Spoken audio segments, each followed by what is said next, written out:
Welcome back. So now I would say it's a bit practical again. It's away from the theory. Well, there is a bit of theory, but it's really something that is closer to practice. We are basically zooming out, right? SQL is nice, but it's actually part of an ecosystem. It's used together with other technologies. So if you look at a very simple textbook use of SQL, you basically have PostgreSQL installed on your laptop, simple database, and you insert and query data on this machine, right? So this is what you do in the exercise sessions in this course. But in practice, that's not how you use a SQL database. The SQL database is first, it's not going to be on a laptop. It's going to be on a server in some server room, right? With a team that maintains it. And it will communicate with plenty of other machines, right? So we have a whole architecture in which it is used, right? Then we have several kinds of people who work on these things. So we have, for example, data analysts that might have direct access to the database and they can query the data. We have some parametric users. These are typically like customer-facing people who might have some software that just shows them the table in some nice desktop application, right? They don't actually see any SQL. So these are all these user interfaces where you have text boxes, buttons, drop downs, radio boxes, and so on, you know, like this. It is also a front end. But basically, we don't use databases on a laptop. We really have databases as part of in a data center or in a server room, you know, in a context of plenty of other machines. And now what I will explain to you is how this all works, how this interacts, and what the architecture behind a website like a web shop actually looks like. So we have database administrators that are needed to basically maintain the whole system, because this is much more complicated than just having a database on a laptop. We have people who are specialized, often with consulting companies, to design the schemas, because they know the database design theory, these people, so they know they should have data in third normal form at least, but it's got even better. And so you design the schemas in this way. And then we have the power users who touch all the three tiers. I'm going to go through the three tiers. Who ever heard of a full stack engineer? Like on LinkedIn, it's full of full stack engineers, right? It's kind of a hype word or qualification, but that's basically kind of what it means, right? You're both good at you know, query languages and programming server side and programming with JavaScript in the browser and so on. So yeah, that's what you can have in mind. And so this is now my three-tier architecture, where we typically have the database server. So this is where we have PostgreSQL. Then we have application servers that run additional code on top of SQL, typically in Java, PHP. Then we have the web servers. They are the ones that deliver the pages and pictures to the front users, including some JavaScript code. And then on the client, so now this is your laptop connecting to a website with your browser, and you downloaded the HTML page and the content and so on, right? So now I'm going into details for each one of them to make sure that you understand what's going on. So for those of you who already did a web shop or who are technically savvy, then maybe this is easier, but I know that some of you might not know all of these things. So in a way, what I will do now is demystify what a website is made of, right? When you connect to a web shop or a website, what is behind all of that? So the web servers. Okay. So what is a web server? So that dates back to 1989, right? So 1989 was the invention of the web. And who knows Tim Berners-Lee? I should say Sir Tim Berners-Lee. Who never heard of him? Oh, wow, okay. So Tim Berners-Lee is basically the inventor of the web. He is the person thanks to whom we can basically browse the web. And so he was working at CERN in Geneva. So the web was actually created in Switzerland. And so there were a few technologies available at the time. One of them was called hypertext. So hypertext is this idea that you can have text that is highlighted in blue and underlined, and you click on it and go somewhere else. So hypertext was already pre-existing somehow, but not in the context of the web, of course, but more in the context of information systems. And then the other aspect was, of course, the internet itself. The fact that you had, since the end of the 60s, originally ARPANET, but basically a network of machines that is decentralized and resilient. So if you lose some machines, it continues to work. And this is what gave rise to the internet, right? And so what Tim Berners-Lee did is that he had the idea of unifying the two, of basically using this network, so the internet, and the hypertext thing with the link. And so the brilliant idea that he had is that the computers could run what's called a web server. And then you have a software that is called a browser, in which you put these addresses. So HTTP means hypertext transfer protocol. So this HT is hypertext. And then this is the name of some machine, right? It resolves to an IP address. And then what that means is that your browser on your machine connects to a server that could be anywhere in the world, anywhere on the internet. And you send a request over the HTTP protocol, and you get back a web page that is basically made of HTML. HTML you've heard of, right? HTML, hypertext markup language. It also sends, so not only the pages, but also images, videos, sounds, additional data. And what happens is that the browser, so the software running on your laptop, is able to parse these HTML pages and the images and so on, and nicely display it to you on your computer. And the hypertext works because you all know the links, right? You click on a link and go to some other page, and that's the magic of the hypertext, where clicking on a link actually just modifies the address at which you are and goes somewhere else. So really, this is what the web is. It's really a protocol that allows software called browsers to connect to servers and download HTML pages, images, and so on, right? And that was that was the web. So of course, in the 1990s, so I'm old enough to actually have seen the world before this was all mainstream. But basically, if you look at the way it was back then, you had a lot of gray background pages with some text and a lot of GIF animations of all kinds. So we have a lot of nostalgia from that time. And then it evolved to something incredibly more complex. Basically, I think it all accelerated in the 2000s when Google started running code inside the browser in JavaScript. Like Google Maps was a concrete example of something super powerful running in the browser.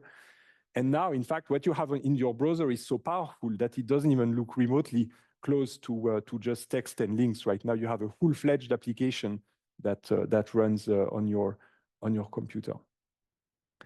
That reminds me of another anecdote, because I saw some people that undicked an old letter of ETH written by a professor. It was Professor Walter Gander, who wrote a letter to the Schulleitung, to the management of ETH, and it dates back to I think probably 89 or 90, so this period, and basically making the Schulleitung aware that there is an initiative coming from the north of Europe of connecting computers together that is called an inter-net, so uppercase inter dash uppercase net. And that is a beautiful piece of history, right? This is when ETH actually joined very early the internet.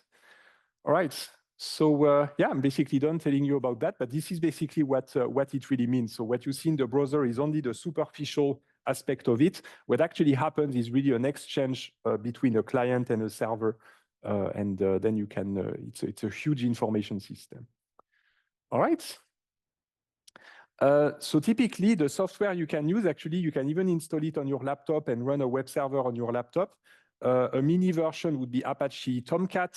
Java EE is a more complex version, and of course, there's many other web servers that you can run for that. All right. So that was the web server here. Then we have a second level that is called the application server level, that is behind the web server. Again, all the web server does is that it delivers web pages, it delivers HTML, it delivers pictures. The goal of the application server level is to generate the web pages and generate the pictures and generate everything you send. So the web server tier, when it wants to send the HTML pages to the client, needs first to request them from the background, so some backend servers in the company. And so the web server is going to request from another tier, the application tier, the web page itself. The application tier is going to say, yes, I want to generate the page, but I need data for that. So the application tier is going to generate a SQL query. So you see, it's not an actual human who writes the SQL query. It's really the programmatically generated SQL query that is sent to the database tier, so PostgreSQL, for example. And then the database tier replies with a table. So that part shouldn't surprise you because this is what you do in your Jupyter notebooks, right? You put SQL, get the table, except that now instead of a human, it's a machine. So the machine sends SQL and gets back the data as a machine. And then this machine here is going to execute some complex codes that's called business logic commonly. So it's business logic. It's typically in Java, in PHP, basically in a language that is typically imperative. And with that language, you basically have a program that takes the data and generates an HTML page with the actual HTML tags and so on. And that generated HTML page is then sent to the web server. And now the web server can send it to the client, right? And now I said that's for the HTML page, right? You can generate the HTML page out of the data. That doesn't just apply to the HTML page. You can also generate pictures on the fly. Like, for example, imagine that you're generating histogram pictures that can also be on the fly, right? And so you basically need to distinguish when you have a web server with two kinds of web servers, static and dynamic. A static web server is basically just a server that has HTML pages and pictures stored somewhere, and all it does is send them, right? You request a page, it just takes it from the disk and sends it over to the client. That is static. Dynamic is the HTML page doesn't come from the disk, it's created in real time by a complex program called business logic. For whom is that clear, right? So this is why we distinguish between static web pages, static websites. These ones are super cheap nowadays. You can really host it on Amazon or any other cloud provider. It's super cheap, really totally affordable for anybody to do this nowadays. It's the dynamic that is actually more complex and costly. All right, let me give you an example of static web page. The PostgreSQL documentation. Who has already looked at the PostgreSQL documentation? This is all static. These pages are not generated on the fly. They generated once and for all somewhere, stored them somewhere. When you access it, you just read them as they are, right? So this is an example of static. An example of dynamic is you connect to Digitech or Coop@Home or any website, and you enter a search, and then appears a page with a list of products. That one is not static. It's dynamic because it was generated based on your search, right? So this is how it feels. Okay, so that is what the application servers do, what the application tier does. And finally, we have the database tier, but this is the one we know because this is what we've been using through this entire lecture, right? So this is actually PostgreSQL. So of course, in our case, when we use it, we do it something with simple data, just a few tables and so on, the same at the exam. Of course, if you are a company, you need a bit of structure, right? So you're going to have tables, but then you start organizing your tables in several groups of tables. So you might have multiple. It's called a schema for some reason. It doesn't mean the same thing as a schema. So I told you basically a schema is the columns and the domains, right? But PostgreSQL also uses the word schema in a different way, right? As a group of tables. So you can have multiple of them. And the database is basically a group of groups, right? So a database contains a lot of tables. Now the database, you've already seen it because if you look at the Jupyter notebook that you have what's called the connection string, what with PostgreSQL, and then there is Postgres, and then there is a username and a password, right? So that's called the connection string. And so when you connect to PostgreSQL, you have to specify, in addition to the host, so the address of the machine that you're connected to, in addition to the username and to the password, you need to specify the name of the database, right? So I think in the exercises, it's probably called Postgres, which is the default database. On exam day, I think the database is called ExamDB, but you don't need to worry about it because it's already in the connection string, right? But this is basically what database means here. It's really a name of some database, and whenever you connect to PostgreSQL, you have to specify what database you are connecting to, right? And then you can have clusters that are basically made of many, many different databases. And then this is again in an environment, right? So it can really be very, very, very complex and very large when you are a larger company. And so because you have this hierarchy that I showed you with many tables in a schema, many schemas in a database and so on, when you write your query in the from clause, in all our example, in the from clause, we just had the name of a table. But in fact, more generally, you can have more than the table. You can also prefix the table with the name of a schema, so this or this, for example, and then the name of a database to say where you are, right? In general, like my database, my schema, my table. That would go in the from clause, like select from my database.myschema.mytable. If you don't specify the database, that's the default database. If you don't specify the schema, that's the default schema. And in fact, that's what we've been doing in all exercises. And in fact, what happens is that the default database is the one called Postgres, and the default schema is the one called public, right? You might see some example queries that actually do mention public as well.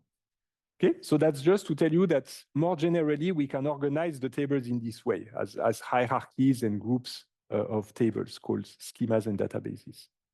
Okay. So now, going to be the break very soon, so probably my last slide before the break. What happens is that when you have PostgreSQL in itself, if you zoom in on the database server, what happens is that you have PostgreSQL installed here, and you have here the client. During this course, the client is your laptop. In a company, the client will be the application server, right? The one that was that is the client basically in a company. Okay, so the client connects to a SQL server. And we have in between what's called a session. A session is basically a series of queries and responses, right? So just like you sitting on the Jupyter notebook and entering 10 or 20 queries getting answers, you could informally call it a session, right? And so a session means the client connects to the SQL server and then keeps sending SQL queries and getting responses, like tens, hundreds, thousands of times. So this is called a session. And the way the client actually communicates with the server is by using some modules. And now after the break, I'm going to show you the way that this is done programmatically as opposed to a Jupyter notebook, right? But remember that word session. A session is really a sequence of queries and answers between the client and the server. Enjoy your break. So I'll see you in 15 minutes, and then we'll continue exploring this ecosystem.